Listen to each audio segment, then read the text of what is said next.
जिन्नातों की एक जमात गश्त लगाने, CID करने, तहकीक करने के लिए तजस्सुस में, तलाश में निकली।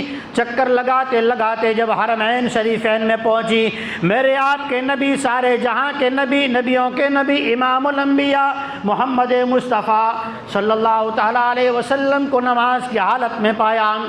कुल ऊहिया इलैया अन्नहु इस्तमअ नफरुम मिनल जिन्नि फ़क़ालू इन्ना समिअना क़ुरआनन अजबा।